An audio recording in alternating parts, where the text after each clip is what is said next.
this is Dr. Helen Sue from Hella Mental Health.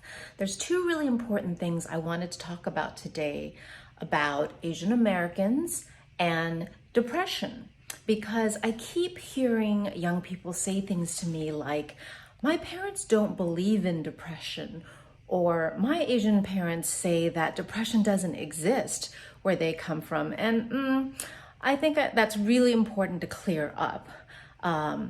Depression is a worldwide problem that is one of the most prevalent health conditions around the world.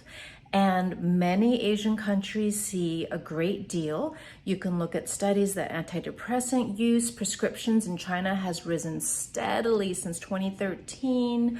And same thing, I just read an article like antidepressant use is rising in Taiwan. So lots of Asians and Asian Americans do experience clinical depression.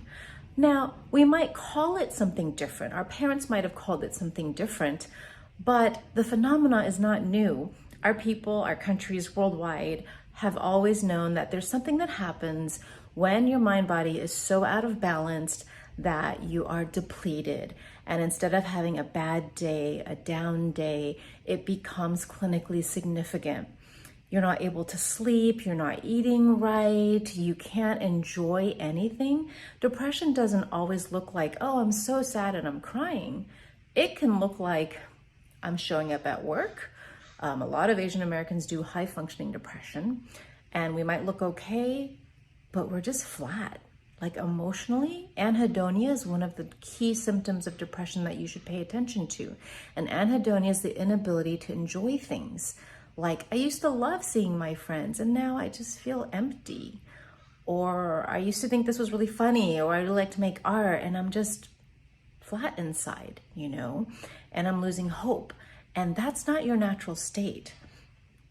It's normal to have days like that from here and there, but when that goes on and on for days, for weeks, it becomes clinically significant and something in your body is out of whack, and it's really worth professional care. So yes, depression exists in all of our home countries, and we just used to call it different things.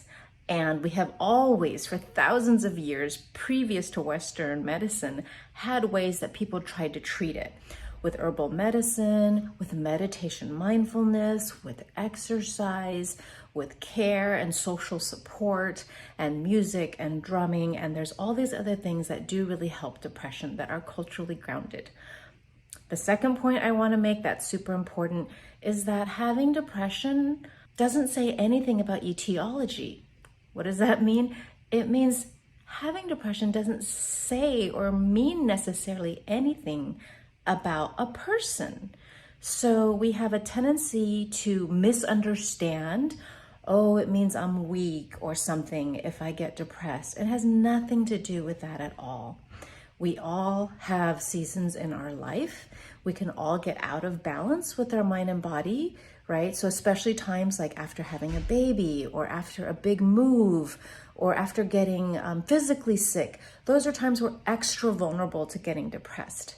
So, and I think that's really important because as Asians and Asian Americans, depression is a real thing. It's not something you believe in like a story.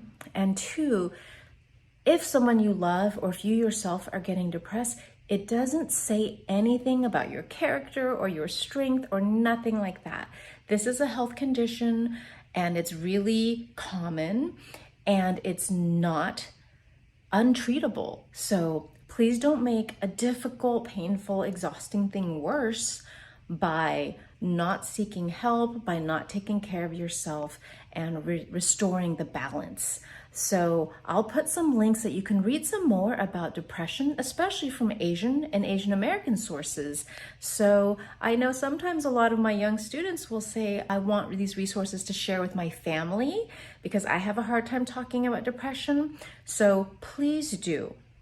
Remember, everything that we do to educate ourselves about mental health and decrease stigma not only helps ourselves and our own health, it also helps us to be a better friend, a better child, a better parent, that everything we do to help ourselves is also about helping our community. So please don't spread stigmatizing ideas about depression. And when somebody says something to you like, we never had depression back in my day or in my country, it's not actually true. And we can back that up, and you can share some of the resources and the links, okay? So our mental health is a valuable asset that we should protect as individuals and as communities. Depression is a real thing that can happen to absolutely anybody. We have biopsychosocial factors in our lives, and so sometimes that makes us a little more vulnerable than others. And that means we also know how to address it and treat it. So don't not seek help or suffer unnecessarily. Find out the facts, take good care of your mental health. And one more thing, if you have a specific question about mental health and Asians and Asian Americans, drop it in the comments, and hopefully we'll get a chance to talk about that too next time.